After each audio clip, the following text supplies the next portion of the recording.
الحمد لله نحمده ونستعينه ونستغفره ونؤمن به ونتوكل عليه ونعوذ بالله من شرور أنفسنا ومن سيئات أعمالنا من يهده الله فلا مضل له ومن يضلله فلا هادي له ونشهد أن لا إله إلا الله وحده لا شريك له ونشهد أن سيدنا وسندنا وحبيبنا وشفيعنا محمد صلى الله عليه وعلى آله وأصحابه وبارك وسلم. أعوذ بالله من الشيطان الرجيم. بسم الله الرحمن الرحيم. يا أيها الذين آمنوا قوا أنفسكم وأهليكم نارا وقودها الناس والحجارة عليها ملائكة غلاظ شداد لا يعصون الله ما أمرهم ويفعلون ما يؤمرون. وقال تعالى في مقام آخر رب هب لي من الصالحين فبشرناه بغلام حليم فلما بلغ معه السعي قال يا بني إني أرى في المنام أني أذبحك فانظر ماذا ترى آمنت بالله صدق الله مولانا العظيم. درود شریف پڑھ لیں. اللهم صل على روح محمد في الأرواح اللهم صل على جسد محمد في الأجساد اللهم صل على قبر محمد في القبور. سب سے پہلے آپ حضرات سے وقت کے اختصار، وقت کم ہے بہت، ضروری باتیں عرض کروں گا. کوشش کروں گا کہ ایسی بات اللہ میری زبان سے نہ کہلوائے جو زائد ہو، کیونکہ زائد بات کرنا یہ بھی قیامت والے دن مواخذہ ہے اس بات کا کہ ضرورت سے کیوں زیادہ بولے تھے. کئی دفعہ مجمع میں نا لوگ سننا چاہتے ہیں کہ کوئی ادھر ادھر کی بات ہو، تو مسجد کے ماحول میں کوئی ایسی بات نہیں ہونی چاہیے جس سے مسجد کا تقدس پامال ہو. دو باتیں پہلے عرض کرتا ہوں، ایک درود کے حوالے سے کروں گا اور ایک استغفار کے حوالے سے. پہلی بات یہ عرض کروں گا کہ یہ جتنے لوگ ہم سب بیٹھے ہیں نا، آپ میں کوئی ایسا آدمی ہے جو پریشان نہ ہو؟ کوئی آدمی ہم میں سے ایسا نہیں ہے جو پریشان نہ ہو. ہر آدمی اپنے اپنے غموں میں پھنسا ہوا ہے. اب میرے اوپر جو قرض ہے، مرض ہے، حالات آئے ہوئے ہیں، ان کا تعلق دو طرح کی اللہ کی طرف سے آنے والے حالات کے ساتھ ہے. ایک کو آزمائش کہتے ہیں اور ایک کو عذاب کہتے ہیں. اب سوال یہ پیدا ہوتا ہے، میرے گھر میں جو جھگڑا ہے، میری طبیعت میں جو بے چینی ہے، بات بات پہ غصہ ہے، جھگڑا ہے، لڑائیاں ہیں، بچے میرے نافرمان ہیں، بات نہیں سنتے، ان ساری باتوں کا تعلق اللہ کے عذاب کے ساتھ ہے یا اللہ کی طرف سے آنے والی آزمائش کے ساتھ ہے؟ حالات دو طرح کے ہیں بس، یا آزمائش ہے یا عذاب ہے. اب مجھے کیسے پتا چلے گا کہ یہ میرے جو لوسر کے میں مسلمان ہیں، یہ جو میرے بھائی بیٹھے ہیں، یہ اس وقت بڑی ذہنی ایک تکلیف میں ہیں، پریشانی میں ہیں، یہ خدا کے غضب کے زیر اثر ہیں یا اللہ کی طرف سے آنے والی آزمائش کے زیر اثر ہیں؟ اب اس کا پتہ کیسے کریں گے؟ تو اس کا پتہ اس طرح ہوگا، اگر کسی بیماری، پریشانی، حالات میں اگر کسی آدمی کی زبان پر گلا ہو، شکوہ ہو، اوے اللہ تو ساڑے نہ کی کیتا، سارے غم اللہ نے ماں دینے سن، ساری پریشانیاں میرے پاس ہی ہیں۔ آپ سمجھ جائیں اس طرح کے الفاظ جو شخص کی زبان سے نکلتے ہیں تو یہ آدمی اللہ کے عذاب کے ذریعے اثر ہے۔ فوت، موت، حالات، غیر اختیاری امور متوجہ ہو جاتے ہیں، اس میں ہماری عورتیں دوپٹے گلوں میں ڈال دیتی ہیں۔ حدیث میں آتا ہے نا کہ جب شخص مر جائے نا اس کی تدفین جلدی کرو، اور دوسرا یہ ہے کہ اس پر واویلا نہ کرو، چیخو اور چلاؤ نہیں، رو نہیں، میت کو عذاب ہوتا ہے۔ محدثین نے لکھا ہے میت کا کیا قصور ہے؟ اس حدیث کے تحت لکھا ہے کہ میت کا کیا قصور ہے، چیخے وہ اور عذاب اس کو ہو۔ میں اس کو عذاب اس بات کا ہے کہ اس نے ان کو اس بات کی وصیت کیوں نہیں کی تھی کہ میرے مرنے کے بعد واویلا نہیں کرنا، شکایت نہیں کرنی اللہ سے، چیخنا اور چلانا نہیں ہے، کیونکہ اسلام اس بات کی اجازت نہیں دیتا۔ اب آزمائش اور عذاب کا جو فرق عرض کر دیا، آزمائش کی علامت یہ ہے کہ بندہ اللہ پر شکوہ نہیں کرتا۔ گلا خواجہ غلام فرید کوٹ مٹھن شریف بہت بڑے اللہ والے گزرے ہیں، کسی نے ان سے پوچھا حضرت کیا حال ہے آپ کے؟ بیمار تھے، فرمایا او میرے دکھ وچ راضی، او میرے دکھ وچ راضی میں سکھ نو چلے لاواں۔ وہ اگر مجھے بیمار کر کے پریشان کر کے خوش ہے میں بھی خوش ہوں۔ لطف سجن دم بدم، فاروق معاویہ کے سامنے طرز لگا کے پڑھنا تو بدذوقی ہے نا۔ لطف سجن دم بدم، کاہے سجن گاہ گاہ، این بھی سجن واہ واہ، اون بھی سجن واہ واہ۔ تو خوش ہے میں خوش ہوں۔ ہائے ہائے، سیدنا ابوبکر کا مقام بیان ہو رہا تھا۔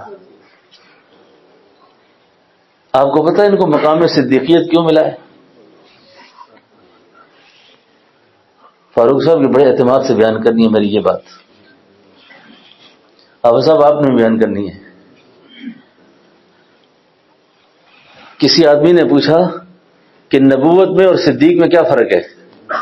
نبوت میں اور صدیق میں اب سوال نہیں بنتا، یہ نبی نبی ہیں اور صدیق صدیق ہیں، لیکن سوال کرنے والا بھی جس سے کر رہا تھا اس کو پتا ہے میں کیسے پوچھ رہا ہوں۔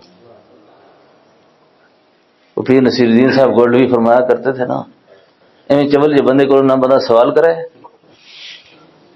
اس اندازہ ہوئے رہ بانی گل نہیں سمجھتا تو اس نے گل ہی نہ کرے۔ وہ جدوں گل کرن نا تاہن تو کسی نے سمجھ آئی ہے نہیں آئی ہوا، سارے لوگ چپ، انہیں ہے جولو میں اپنے ذوق ہی سنا کے دیا۔ پھر اس طرح بھی ہوتا ہے نا کئی بار۔ ہاں، صدیق میں اور نبوت میں کیا فرق ہے؟ تو اس عارف نے جواب دیا، آقا کسی حوض پر کھڑے ہوں، آقا کسی تالاب پر کھڑے ہوں اور اس تالاب کے اندر جو اکھ نظر آئے وہ صدیق ہوں۔ جس طرح نبوت کو دیکھا ایسے ہی بن گئے۔ اور یہ آدمی اتنے زیادہ قریب ہے نبوت تھے، گھر کا آدمی ہے نا۔ ایک دن جبریل آئے اور جبریل امین آ کر کہتے ہیں محبوب پیغمبر اللہ صدیق کو سلام دے رہے ہیں، اور ساتھ آج صدیق کو اللہ نے صحت دے دی ہے، صدیق ٹھیک ہو گئے ہیں۔ اب اللہ کے محبوب صدیق اکبر سے پوچھتے ہو صدیق تجھے کیا ہوا تھا کہ آج تیری صحت کی خبر ہمیں آسمانوں سے آئی ہے؟ اب اتنی زیادہ قربت، تو سیدنا صدیق اکبر جواب میں کہتے ہیں میرا محبوب پیغمبر 8 سال ہو گئے دانت میں درد ہے۔ کتنے سال ہو گئے؟ 8 سال ہو گئے۔ فرمایا بتایا کیوں نہیں؟ بتایا کیوں نہیں؟ صدیق اکبر کا جواب سنیں، صدیق اکبر کہنے لگے محبوب پیغمبر یار کا گلہ کیا کرنا، یار کا گلہ کیا کرنا، وہ مجھے تکلیف دے کے خوش ہے میں بھی خوش ہوں۔ اب زبان پر گلہ آئے، شکوہ آئے، اعتراض پیدا ہو اللہ کی ذات پر، سمجھ جائیں کہ یہ آدمی اللہ کے عذاب کے زیر اثر ہے، اور زبان پر گلہ نہ ہو، شکوہ نہ ہو،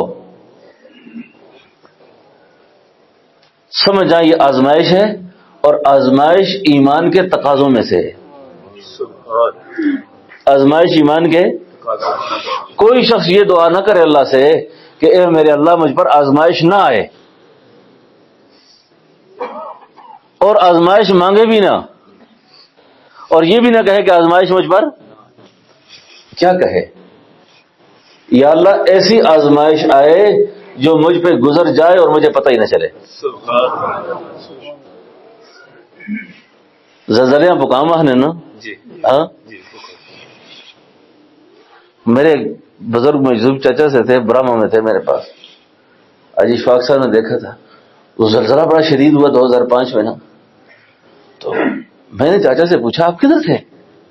کہتے جڑیاں پکام آندہ سے اٹھ کے بیٹھ رہنا سے سیر رہنا سے، ماں تو کوئی پتہ بھی نہیں، میں وہ اتنی بڑی ہلچل مچی ہے دنیا میں آپ کو کوئی پتہ بھی نہیں ہے؟ کہتے میں مسجد کی چھت پہ چڑھ گیا تھا، اوپر لیٹا ہوا تھا میں، کوئی مسئلہ نہیں۔ تو میں نے اسی وقت سمجھ گیا کہ یہ وہ ہیں جن پر آزمائش آئی اور ان کو پتہ ہی نہیں ہے، ان کو پتہ ہی نہیں ہے۔ تو اللہ اس بات پر قادر ہیں کہ اللہ سے یہ فریاد کرو میرے اللہ ایسی آزمائش آئے جو مجھ پہ گزر جائے مجھے پتہ نہ چلے۔ بات سمجھ گئے میری؟ اب آزمائشوں سے نکلنے کا طریقہ کیا ہے؟ آزمائش سے نکلنے کا طریقہ یہ ہے کہ جس آدمی کو قرض نہ چھوڑتا ہو، مرض نہ چھوڑتے ہوں، بیوی ہر وقت اوکھی ہوئی جو ہے نا سب کار بڑھو نا، السلام علیکم، او لیٹ خراب ہے، اسماعیل صاحب بلاؤ بجلی ٹھیک کرے، ٹوٹی خراب ہے، بچہ بیمار ہے، کیونکہ عورتوں سمجھ نا یہ پلمبر بھی ہے، الیکٹریشین بھی ہے، ڈاکٹر بھی ہے، سارے کام یہ کرسی اور نا بڑی غصے میں ہوتی ہیں عورتیں آگے سے، بس بزرگ باہر سے غصے میں گئے، لڑائی شروع ہو گئی ان کی، سمجھو نا سر؟ تو گھر جاؤ نا تو گھر جا کے السلام علیکم کہا کرو، شیطان کہتا ہے میرے گھر میں کوئی ایسا نہیں، تسی سارے گرائی بیٹھے دیو نا تو پٹھان نظر نہیں آتا، کوئی پٹھان ہے اس میں کہ کوئی نہیں؟ ہاں میں بھی پٹھان خفا نہ ہو جا۔ تو ایک پٹھان میرے پاس آئے، مجھے کہتا ہے حضرت میرے گھر میں بڑی ٹینشن ہے، بڑی لڑائی ہے۔ میں نے اس کو کہا یار تو گھر جایا کرو نا تو سلام کیا کرو اور یہ وظیفہ پڑھا کرو۔ وہ جب میری بات سن کے باہر آیا نا تو مجھے کہتا ہے پیر صاحب تاسو ٹولے خبریں خدی، آپ کی ساری باتیں اچھی ہیں لیکن خزا کو سلام نہیں کر سکتا۔ وہ زنانی ہے میں سلام کرا قیامت نہ آ جائے، تسی ساری گلاں سونیاں کر دے ہو لیکن ایک گل نہ کریو منڈل، میں گھر ویسا تو زنانی آسا السلام علیکم ایک گل مڑے کاغذاں میں، بات سمجھ گئے میری؟ آزمائشیں، آزمائش سے نکلنے کا راستہ ہے درود شریف کا اہتمام۔ آپ یقین کرو یہ جتنے تعویذ گنڈوں کے چکر چل رہے ہیں نا آج کل، جتنے چلتے ہیں، بہت کم لوگ ایسے ہیں جن کو یہ پریشانی ہوگی یہ اللہ کا بندہ پریشان آیا ہے اس کو میں کوئی صحیح چیز لکھ کر دے دوں۔ میرا نظریہ یہ ہے کہ کوئی کسی کے پاس جائے نا، اگر وہ اس میں ایمان کی اتنی رتی بھی ہے نا، وہ یہ سمجھے کہ یہ جو پریشان ہو کے میرے پاس آیا ہے نا، اگر اس کی جگہ میں ہوتا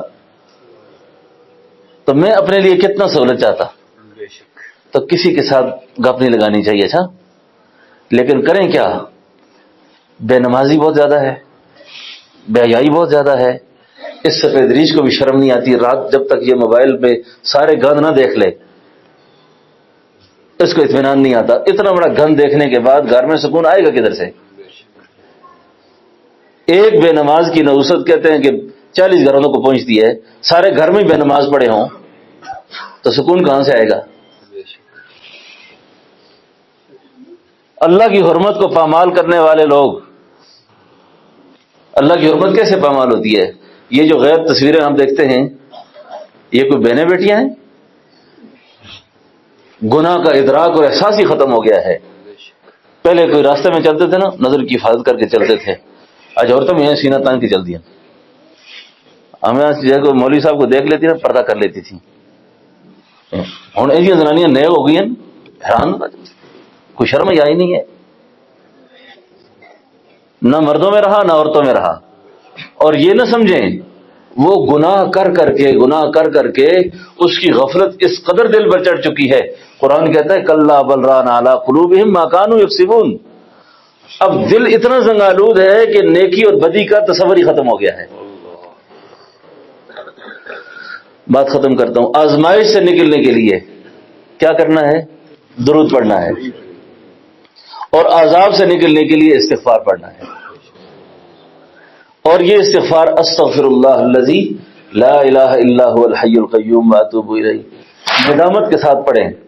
اور عذاب کی علامت یہ ہے، خاوند بیوی سے کہتا ہے وہ کہ جی میری پیڑی تقدیر ہے، تو میرے مقدرہ میں لکھی گئی ہے، خاوند کہے گا میرے ابھی تیرے بغیر کوئی رشتہ نہیں لبدا آیا، وہ تیرے پیچھے کیوں آیا پتہ نہیں۔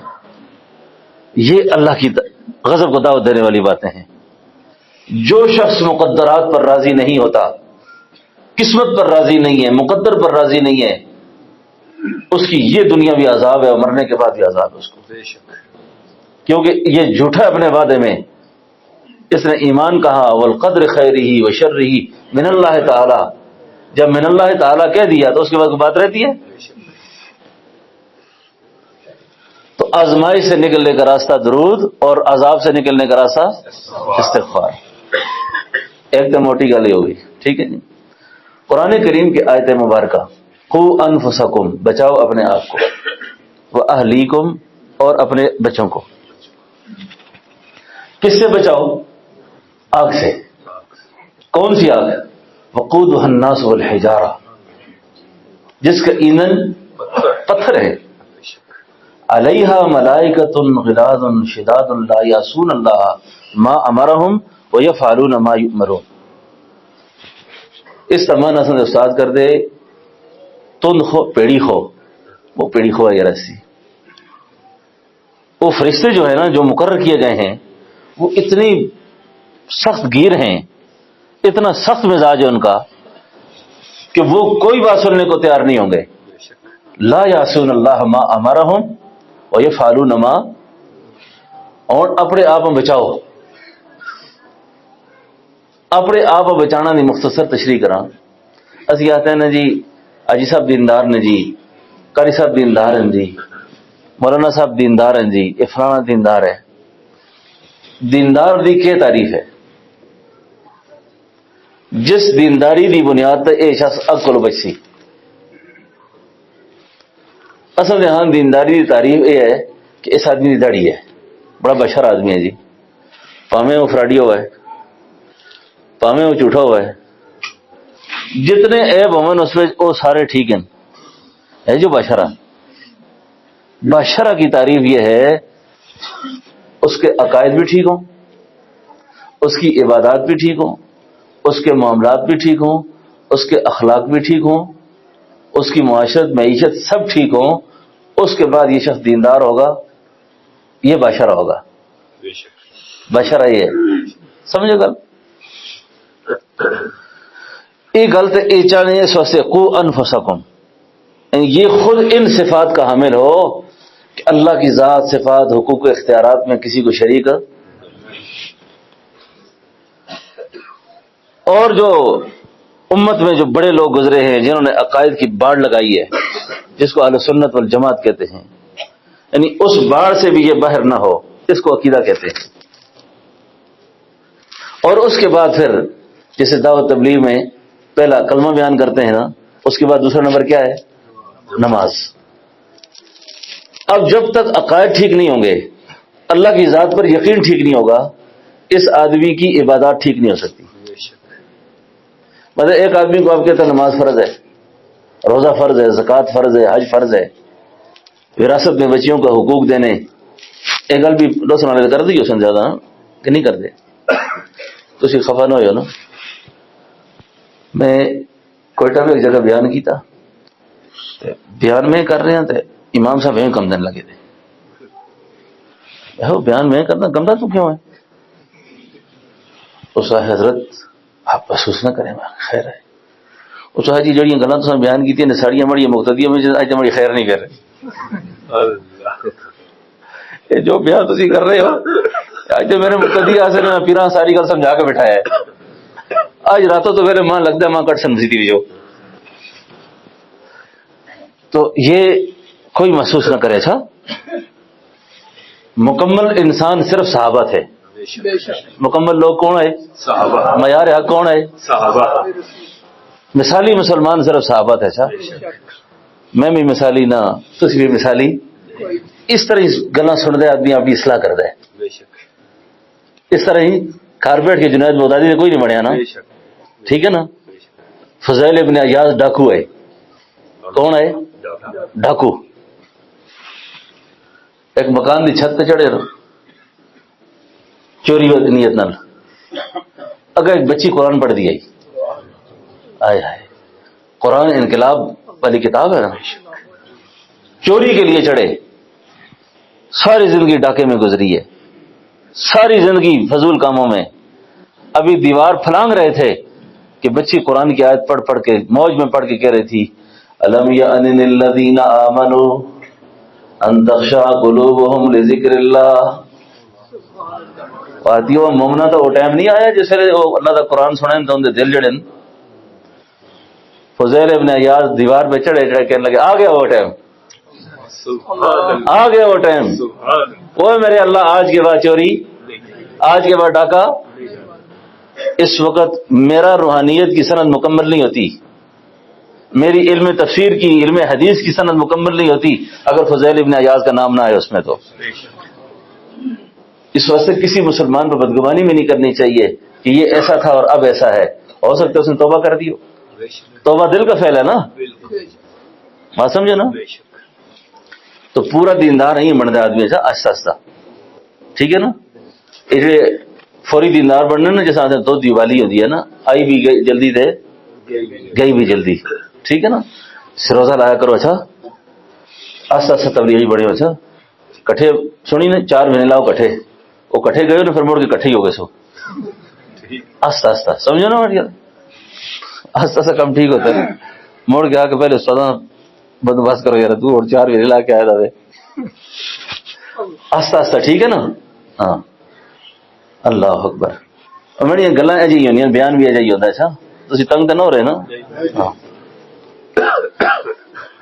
قو انفسکم، بچاؤ اپنے آپ کو، اے اپنے آپ کو بچانا نہیں گلن، یقین جان سو اپنی اولاد کی وجہ سے بیٹیوں کو وراثت میں محروم کر کے نہ جاؤ، بہنوں کو پھوپھیوں کو محروم کر کے نہ جاؤ، کسی کی واسطے تم نے اگر ایسا کر لیا، یقین جانو اس بار ماڈل ٹاؤن میں ایک خاتون شیخو پورہ میں مربوں کی مالک مجھے فون کیا کہ حضرت میں باپ کی میت پہ گئی تھی، 8 بہنیں اور 1 بھائی، مربع زمینوں کے مالک، 2-4-10 دن رہے تو خاندان کے بڑوں نے کہا یہ بچیاں دور دور سے آئی ہیں، ان کے حصے بکرے جو ہیں ان کو بتاؤ کیا ہیں۔ بھابھی صاحب اور بھائی آئے اندر سے سارے کاغذ لے کر، انہوں نے کہا روٹی کھاؤ تو کس کو، کھانا کھاؤ جاؤ، ابا جی سب کچھ مجھے دے کر گئے ہیں، تمہارا کوئی حصہ نہیں ان زمینوں میں۔ آپ یقین کریں حاجی صاحب، یقین کرو اس خاتون کی بات اب تک میرے کانوں میں ہے۔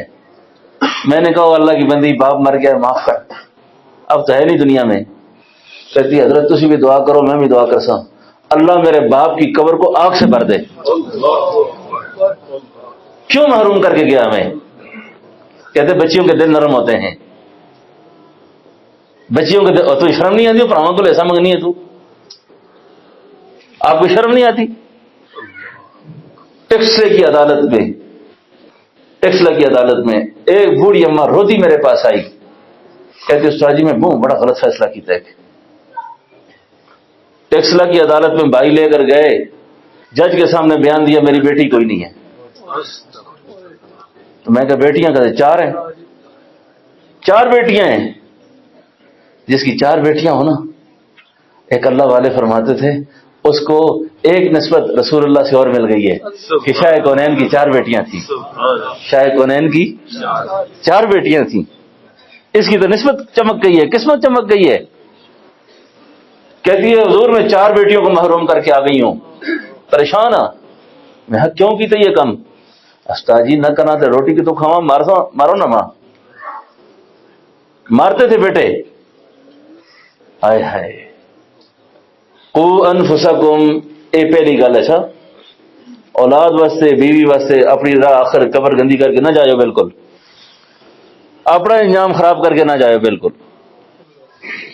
قو انفسکم، بچاؤ اپنے آپ کو، واہلیکم، اور بچیاں دا رحم کرو۔ پھر بچیاں دا رحم کیا پتہ ہے؟ یقین جان سو اسلام انگریزی نظام تعلیم نہ مخالف ہو، نہ سائنسدان بننا نہ مخالف، نہ ڈاکٹر، نہ انجینئر، نہ پروفیسر، ٹھیک ہے نا؟ جو مرضی اپنی اولاد میں پڑھاؤ، لیکن پہلے مسلمان پڑھاؤ۔ بے شک باپ کے جنازے کا سب سے بڑا حق بیٹے کا ہے، بیٹا جنازہ پڑھائے۔ اب یقین کرو اولاد کو انگریزی میں اتنا کچھ پڑھا دیا، افسوس کی بات یہ ہے کہ باپ کا جنازہ ہے اور بیٹے کو جنازے کی دعائیں نہیں آ رہی۔ مولوی قاری عالم بنانا فرض نہیں ہے، لیکن اتنا دین اس کو آنا چاہیے کہ وہ حلال حرام کو پہچان سکے، جھوٹ سچ کی تمیز کر سکے۔ وہ اہلیکم، بچاؤ بچاؤ۔ اور اولادیں جی ہوئے جڑی مغوی مر رہے تو بعد 3 بار سورہ اخلاص بھی نہ پڑھ کے، اس تو بڑے افسوس کی گل ہے، کوئی صدمہ افسوسناک بات ہے یہ۔ اولاد کو اتنا دین سکھاؤ، وَأَهْلِكُمْ نَارًا وَأَهْلِكُمْ نَارًا۔ آپ تو اتنے خوش قسمت لوگ ہیں، یقین جانے۔ یہ قاری امین صاحب میرے پاس بیٹھے ہوئے ہیں، ورنہ میں ان کے غیب میں ذکر کرتا ہوں تو زیادہ اچھا ہوتا، لیکن کسی آدمی کے اندر اللہ نے کوئی کمال رکھا ہو نا، اس قاری صاحب نے اس علاقے کو قرآن سے منور کیا ہے، قرآن سے منور کر دیا، لوگوں کو پتہ ہی نہیں ہے لوگوں کو۔ اللہ تعالیٰ حاجی مکھن صاحب کی مغفرت فرمائے، جب یہ مدرسہ شروع کر رہے تھے میرے پاس آئے، وہ اللہ ان کے درجات بلند کرے۔ ایک دفعہ ہوئی تھے استاد جی یہ جڑی فضائل اعمال کتاب ہے ایک جی کتاب ہے جی، میں ایسا بہت اچھی کتاب ہے، اسے کیا گل ہے؟ وہ قاری صاحب کہنے لگے یہ پتہ نہیں اس میں کچھ ٹھیک نہیں ہے نا، سمجھتے نا بات کو؟ تو میں نے کہا نا جی حاجی صاحب بالکل ٹھیک ہے، ڈٹ کے رہی ہو، یہ تو کتاب ساری دنیا میں سارے علماء پڑھتے ہیں تو ان کے نزدیک ٹھیک ہے، تو لو سر میں کیوں خراب ہو گئی ہے یہ؟ میں کہ پڑھیا کرو۔ کہا جی مدرسہ شروع کر رہا ہوں، میں کہ قاری امین صاحب سے ملیں جا کر، ان سے استاد لیں جا کر، ان کی سرپرستی میں مدرسہ دیں۔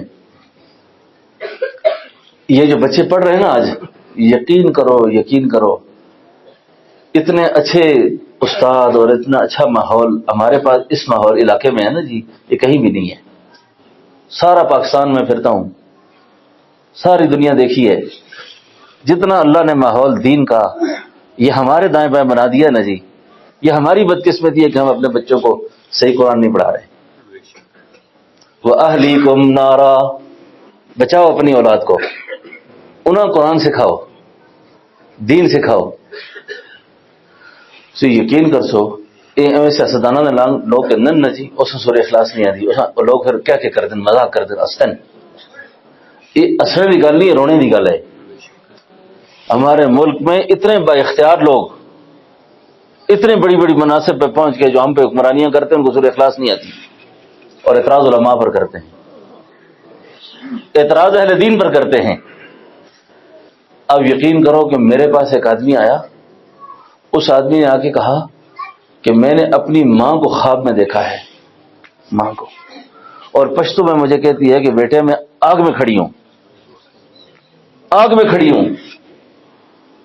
میرا کچھ کرو۔ آپ کیا سمجھتے ہیں کہ بیٹا اگر ماں کو آگ میں کھڑے دیکھے؟ تو میں نے اس کو کہا یار تو صدقہ خیرات کرو۔ کہتا غریب ہوں جی، کچھ بھی نہیں ہے پاس۔ میں نے کہا نماز پڑھو سورہ اخلاص پڑھ کے بخشا کرو. یقین جانو اس کو سورہ اخلاص بھی نہیں آتی تھی. سورہ اخلاص بھی یہ تبلیغ والے جب پھرتے ہیں نا بستر اٹھا کے ادھر ادھر, اچھے اچھے لوگ کہتے ہیں نا کیا تکلیف ہے نکمے پھرنے نے, اس واسطے پھرنے نے. یہ عام لوگوں کا مدرسہ تبلیغ. اچھا بڑی آواز پہ ہر آدمی نے داخلہ ہر وقت جاری ہے تاکہ کلمہ نماز ایمان سیکھ کے آ جائے کوئی. میں نے کہا سورہ اخلاص, آپ یقین کریں کہ میں نے سورہ اخلاص اس کو یاد کرائی, بڑی مشکل لگی, اور میں نے کہا یہ وہ سورت مقدسہ ہے جس کے نزول کے وقت 70,000 فرشتے آئے تھے. 70,000 فرشتے, اور 70,000 فرشتے سورت کو اٹھا کے لائے تھے. اور اللہ کے محبوب نے فرمایا جو 3 بار پڑھ کے اس کو اپنے والدین کو بخشتے اللہ ہے قرآن کا ثواب پہنچاتے ہیں. میں نے کہا سورہ اخلاص پڑھا کرو.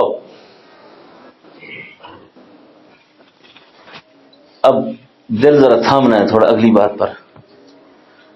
جمعے کی نشست پہ وقت بہت کم ہے, لیکن میرا بیان امید ہے آپ کو ایسا پکڑ رہا ہے کہ آپ اٹھنے کے موڈ میں نہیں ابھی, ہاں نا؟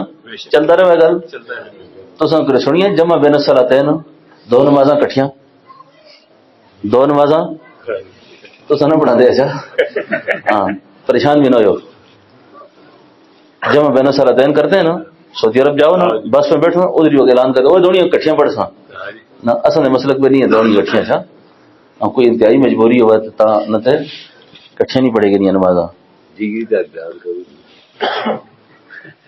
تسی بیٹھو, تسی بیٹھنا تا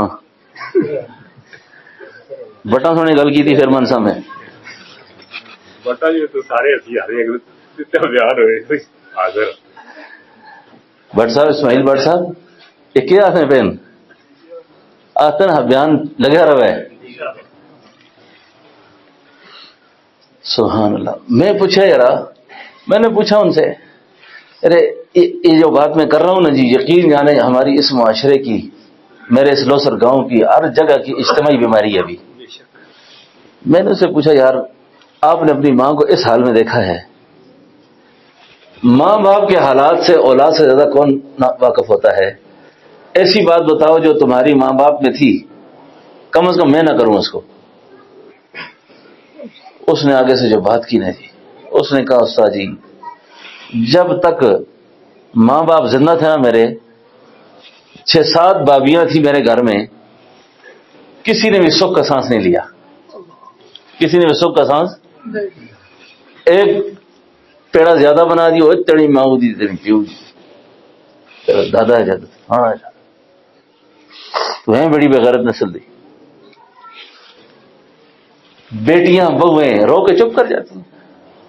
امیر شریعت سید عطا اللہ شاہ جی فرمایا کرتے تھے اور ان بہوؤں کو ادب کرو, ان بیٹیوں کا احترام کرو.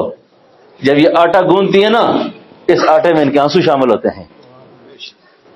یہ ایجاب و قبول کے 2 بول سن کر ایک اجنبی آدمی کے ساتھ اٹھ کے آ جاتی ہیں, تمہاری عزتوں کا خیال کرتی ہیں. اور ظالموں نے گالیاں نہ دیا کرو, گالیاں نہ دیا کرو.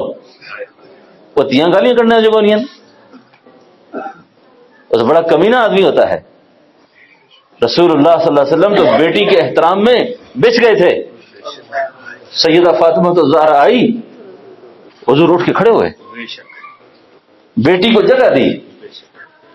آج تربیت ہم کرتے نہیں ہیں, اولاد کی تربیت کا ماحول ہے نہیں ہے. بڑے فخر سے کہتے ہیں. ایک آدمی مجھے کہتا ہے پیر صاحب میں نے تو اللہ سے بڑے فضل ہے کہ کیا ہو خیر ہے, نہ پتر نہ تی نہ زنانی نہ بیوی نہ بچہ, میرے سامنے بیٹھ ہی کوئی نہیں سکنا, گالی کوئی نہیں کر سکنا. میں نے اس کو تو نہیں کہا لیکن دل میں کہا صاحب تو انسان نہ پتر ہے, کوئی تو انسان ہے جب تیرے ساتھ بات ہی کوئی نہیں کر سکتا, تم کیسے آدمی ہو؟ اللہ کے محبوب تو ان کے اخلاق تو ایسے تھے. آپ جب یتیم کو کندھے پہ اٹھاتے نا, یتیم کو اٹھایا, عید والا دن تھا, یقین جانے کتابوں میں لکھا ہے کہ مدینہ کے یتیم کہہ رہے تھے کاش آج ہم یتیم ہوتے, کاش آج ہم یتیم ہوتے. کہ نبوت کے کندھوں پہ ہم سوار ہو گئے.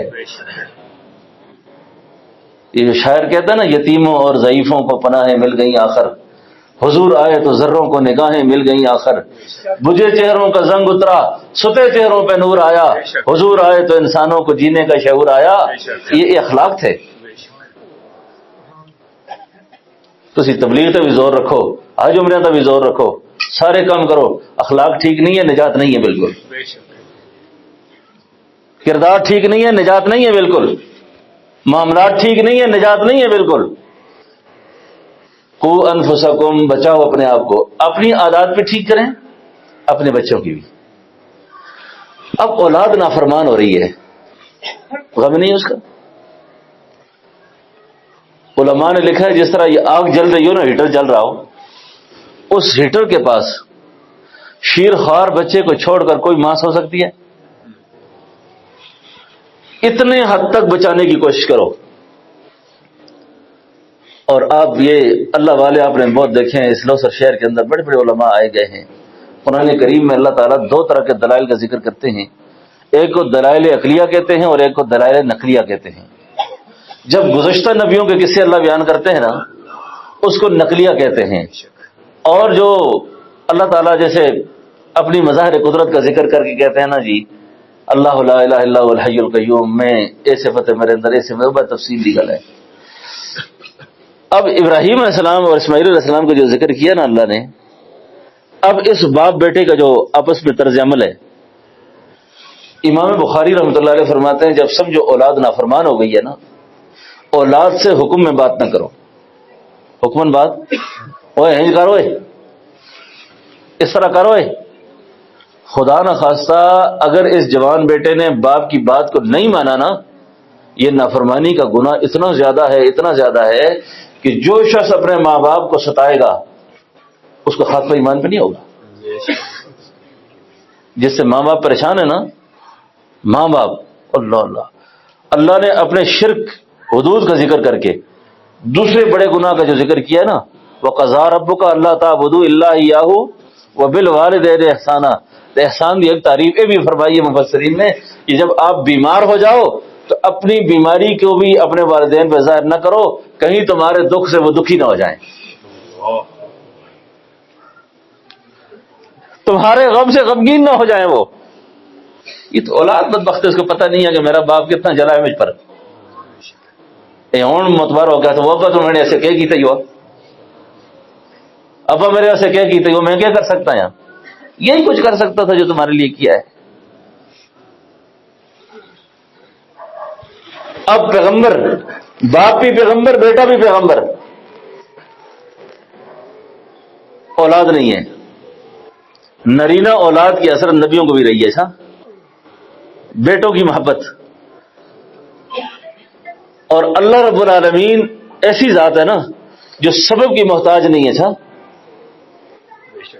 سبب کی اصل یہاں ہے کہ جب ہونے بندہ بڑھا ہو گیا، اس کی اولاد اور زکریا علیہ السلام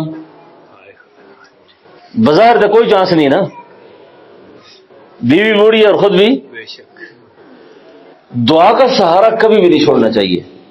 دعا کا سہارا. اور پیغمبر ایک گل سمجھ رہے ہیں، یہ بات سمجھ رہے ہیں کہ بھئی اولاد کے چانس نہیں ہے، لیکن دینے والا کون ہے؟ مانگ بیٹھے اللہ سے.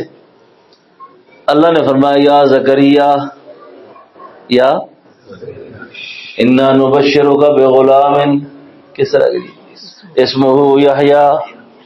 ہمارے حضرت اس کا معنی کرتے تھے او زکریا پتر دے سائیں نا آپ رکھ سائیں، پتر دے سائیں.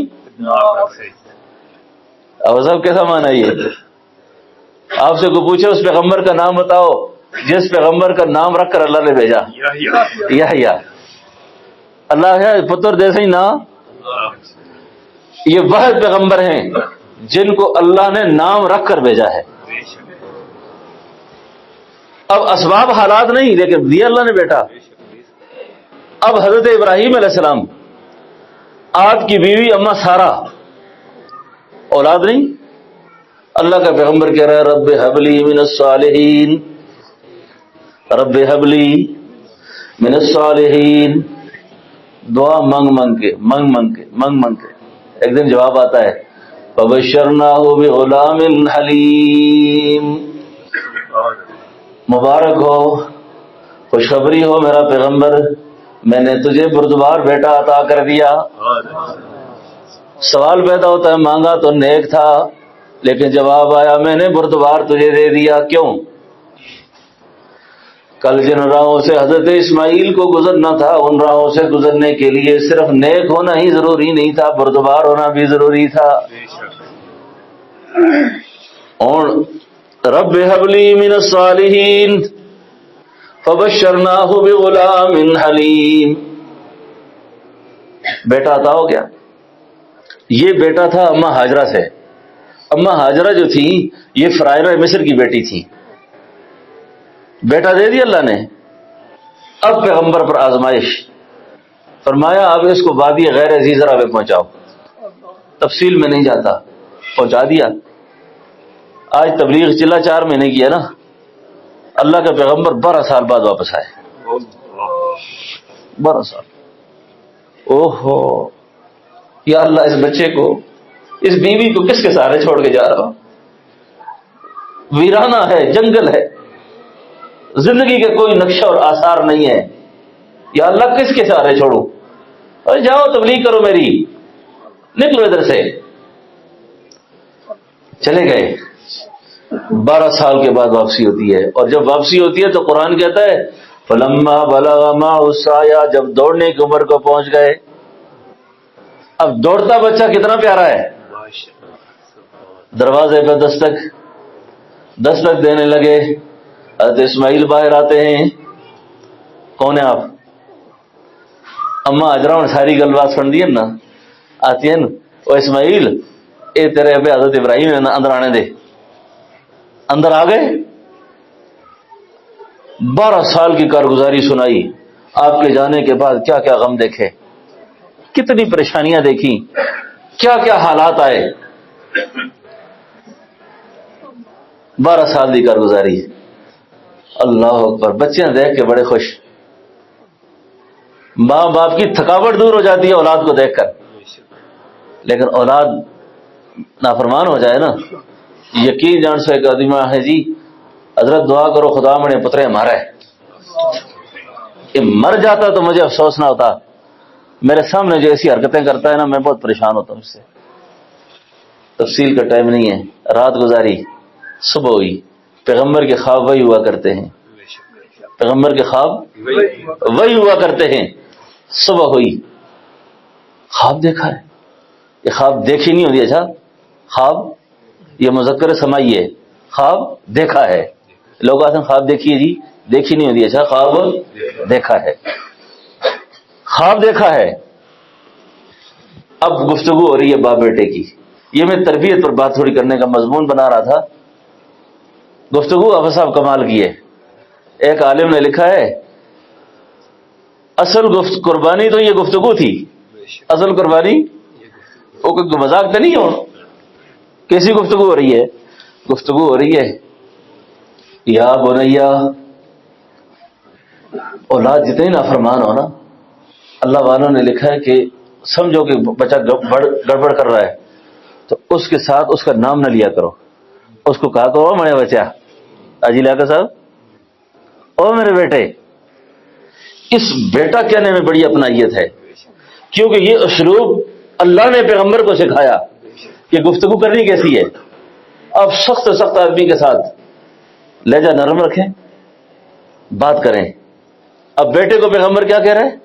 یا بنیا، سیدھی بات کر رہے تھے، کر سکتے تھے اسماعیل نہ، اے میرے بیٹے، اے میرے بیٹے۔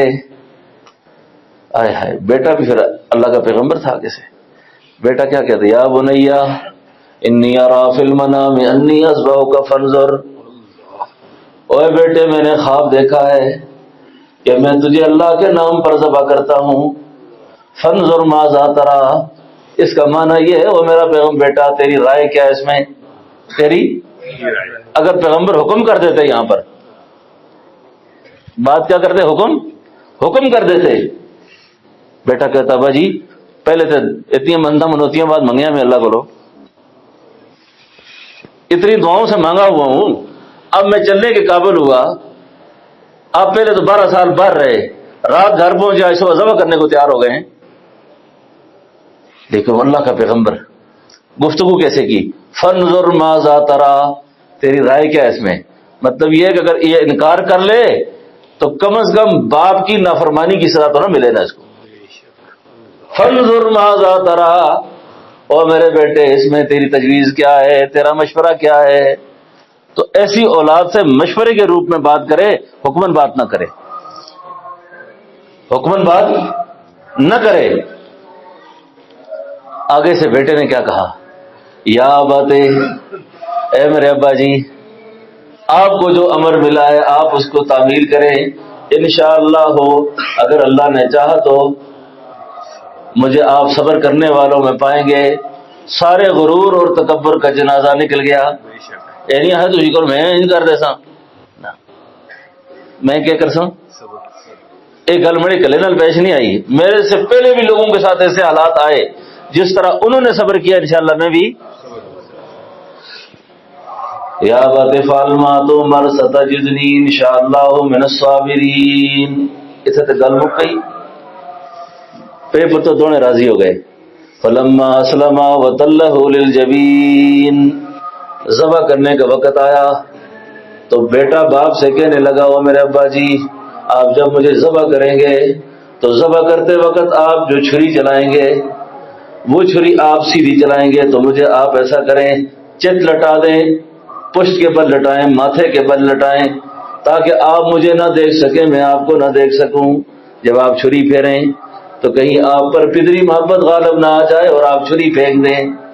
قرآن اس کو کہتا ہے فلما اسلم وتلہ للجبین، بس پچھاڑا ماتھے کے بل چھری پھیرنے لگے. قرآن کہتا ہے وَنَادَيْنَاهُ يَا إِبْرَاهِيمُ، پکارا ہم نے کہا اے ابراہیم قد صدقت الرؤیا انا كذلك نجزي المحسنین. آپ تو اپنا خواب سچا کر گئے، آپ تو اپنا خواب سچا کر گئے. اتنی ساریاں کسی تو بعد آخر میں اللہ نے فرمایا سلام علی ابراہیم. اتنی بڑی پٹھی تو گزارنا تو بعد آخر فرماؤ ابراہیم تو سلام ہوگا. وآخر دعوانا الحمدللہ رب العالمین. زندگی باقی، ملاقات باقی، زندگی رہی ہے پھر اتھو اگا گل کرسا انشاءاللہ.